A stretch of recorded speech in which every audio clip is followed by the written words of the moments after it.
Good morning students. आज हम लोग शुरू करेंगे अगला सेक्शन जिसमें स्थूल द्रव्य के गुण या प्रॉपर्टीज ऑफ बल्क मैटर हम लोग इसमें पढ़ेंगे। इस खंड के अंतर्गत पहला चैप्टर जो होगा वो प्रत्यास्थता का होगा। इसको हम इलास्टिसिटी कहते हैं। तो प्रत्यास्थता किसी पदार्थ का गुण है। तो आइए इसको देखते हैं और समझते हैं।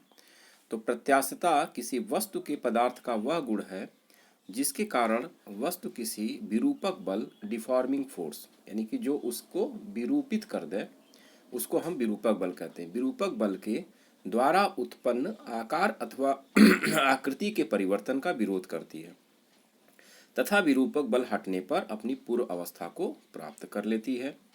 तो इसको हम प्रत्यास्थता कहते हैं।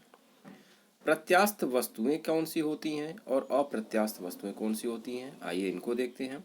तो प्रत्यास्थ वस्तुएं या इलास्टिक बॉडीज वे वस्तुएं जो विरूपक बल के हटने पर अपनी पूर्व अवस्था को पूर्णता प्राप्त कर लेती हैं वह पूर्णतया प्रत्यास्थ या परफेक्टली इलास्टिक कहलाती हैं। तो यह हो गए इलास्टिक बॉडीज या प्रत्यास्थ वस्तुएं। प्लास्टिक वस्तुएं या अप्रत्यास्थ जो वस्तुएं विरूपक बल को हटाने पर अपनी पूर्व अवस्था में नहीं लौटती बल्कि सदैव के लिए विरूपित हो जाती हैं पूर्णतया प्लास्टिक परफेक्टली प्लास्टिक कहलाती हैं। दृढ़ वस्तुएं या रिजिड बॉडीज क्या होती हैं? यदि किसी वस्तु पर बाह्य बल लगाने से वस्तु के कणों की सापेक्ष स्थितियां न बदलें अर्थात वस्तु के आकार व आकृति में कोई परिवर्तन न हो तो ऐसी वस्तु को दृढ़ वस्तु कहते हैं। यानी उस पर हम बल लगाएं और उसमें किसी भी प्रकार की कणों की स्थितियां ना बदलें।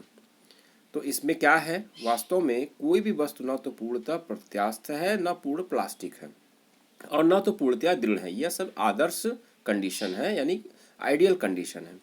क्वार्ट्ज तथा फास्फर ब्रॉन्ज इसको हम लगभग पूर्ण प्रत्यास्थ कह सकते हैं। इसी प्रकार मोम व गीली मिट्टी को लगभग पूर्णतया पूर्णतया प्लास्टिक माना जा सकता है तथा हीरे को दृढ़ कह सकते हैं। तो ये कुछ उदाहरण हैं जो प्रत्यास्थ, प्लास्टिक और दृढ़ वस्तुओं को निरूपित करता है। इसके बाद प्रत्यास्थता की सीमा, लिमिट ऑफ इलास्टिसिटी, ये क्या है? विरूपक बल की उस सीमा को जिसके अंतर्गत पदार्थ का प्रत्यास्थता का गुण विद्यमान रहता है उस पदार्थ की प्रत्यास्थता की सीमा कहते हैं। यानी विरूपक बल लगाएं और उसमें प्रत्यास्थता का गुण विद्यमान हो उसको हम क्या कहेंगे? उस वस्तु के प्रत्यास्थता की सीमा कहते हैं। यानी जब तक वो प्रत्यास्थता का गुण उसमें रहता है। अब यहाँ से शुरू करते हैं हम लोग, जो इसमें हम लोगों को इसके आधार पर हम लोग को क्वेश्चन वगैरह भी लगाना है। तो प्रतिबल, स्ट्रेस क्या होता है? तो प्रतिबल क्या है? साम्यावस्था में वस्तु की अनुप्रस्थ काट के एकांक क्षेत्रफल पर कार्य करने वाले आंतरिक प्रतिक्रिया बल अथवा प्रत्यानयन बल को प्रतिबल कहते हैं। संतुलन की अवस्था में आंतरिक प्रतिक्रिया बल का मान बाह्य बल के बराबर होता है। तो क्या है, इसको समझेंगे। प्रतिबल बराबर प्रत्यानयन बल बटा क्षेत्रफल, यानी प्रत्यानयन बल अपॉन क्षेत्रफल, यह हो जाएगा F अपॉन ए। तो इसको एक बार फिर से हम लोग समझ लेते हैं। साम्यावस्था में वस्तु की अनुप्रस्थ काट के एकांक क्षेत्रफल पर, साम्यावस्था मतलब कि जब बैलेंस हो, इक्विलिब्रियम हो और प्रत्यास्थता की सीमा के अंतर्गत, तो वस्तु की अनुप्रस्थ काट के एकांक क्षेत्रफल पर कार्य करने वाले आंतरिक प्रतिक्रिया बल अथवा प्रत्यानयन बल को प्रतिबल कहते हैं। संतुलन की अवस्था में यह जो आंतरिक प्रतिक्रिया बल है वह बाह्य बल यानी जो हम बल लगा रहे हैं उसके बराबर होता है। तो प्रतिबल बराबर प्रत्यानयन बल बटा क्षेत्रफल या F बटा ए। तो प्रतिबल बराबर F अपॉन ए, इसकी यूनिट न्यूटन प्रति मीटर स्क्वायर होती है। विमीय सूत्र ml-1 t-2 होता है। अब इसमें कुछ इंपॉर्टेंट पॉइंट हैं। बाह्य बल के लगाने के आधार पर प्रतिबल तीन प्रकार के होते हैं। अनुदैर्ध्य प्रतिबल जिसको लॉन्गिट्यूडनल स्ट्रेस कहते हैं, अभिलंब प्रतिबल नॉर्मल स्ट्रेस, और स्पर्श प्रतिबल टेंजेंटियल, इसको हम स्पर्श रेखी प्रतिबल कहते हैं, टेंजेंटियल स्ट्रेस कहते हैं। तो जब हम बल लगाएंगे तो उसमें विकृति उत्पन्न होगी। इसी प्रकार आइए हम देखते हैं विकृति क्या है। स्ट्रेन, वस्तु के एकांक आकार में होने वाले भिन्नात्मक परिवर्तन को विकृति कहते हैं। जैसे किसी तार पर भार लटकाने से उसकी लंबाई बढ़ जाती है। लंबाई में होने वाली वृद्धि डेल्टा एल तथा प्रारंभिक लंबाई L के अनुपात को हम विकृति कहते हैं। विकृति भी 3 प्रकार की होती है, अनुदैर्घ्य विकृति, आयतन विकृति, अपरूपण विकृति। यानी अनुदैर्घ्य विकृति को हम लॉन्गिट्यूडल स्ट्रेस कहेंगे, आयतन में जो विकृति होगी उसको वॉल्यूम स्ट्रेन कहेंगे, अपरूपण विकृति इसको हम शियरिंग स्ट्रेन कहेंगे। तो विकृति का कोई मात्रक नहीं होता क्योंकि यह विमाहीन राशि है। अब आइए हुक का नियम, यह बहुत ही इंपॉर्टेंट नियम है, तो इसको हम लोग पढ़ेंगे और समझेंगे। लघु विकृतियों की सीमा के भीतर, लघु विकृतियों की सीमा के भीतर पदार्थ पर कार्यरत प्रतिबल उसमें उत्पन्न विकृति के अनुक्रमानुपाती होता है। यानी कि इलास्टिक लिमिट यानी विकृतियों की सीमा के भीतर का पदार्थ पर कार्यरत प्रतिबल उसमें उत्पन्न विकृति के अनुक्रमानुपाती होता है।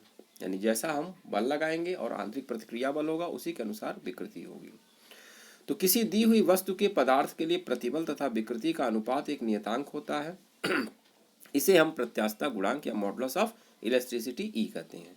तो प्रत्यास्थता गुणांक ई क्या होगा, प्रतिबल बटा विकृति या प्रतिबल अपॉन विकृति, स्ट्रेस अपॉन स्ट्रेन।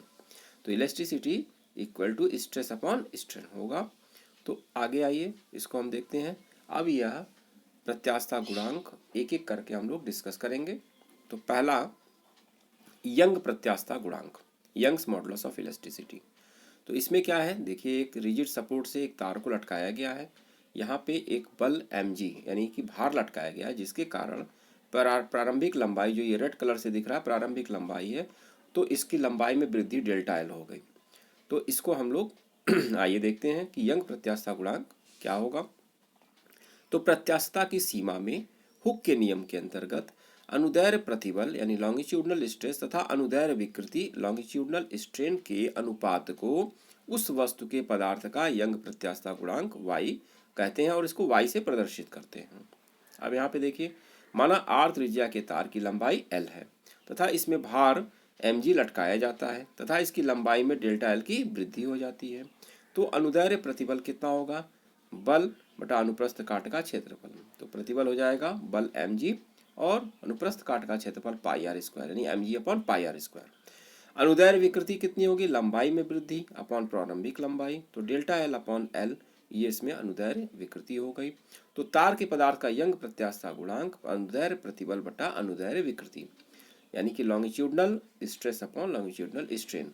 तो यह स्ट्रेस है mg upon pi r square और स्ट्रेन है डेल्टा एल अपॉन एल।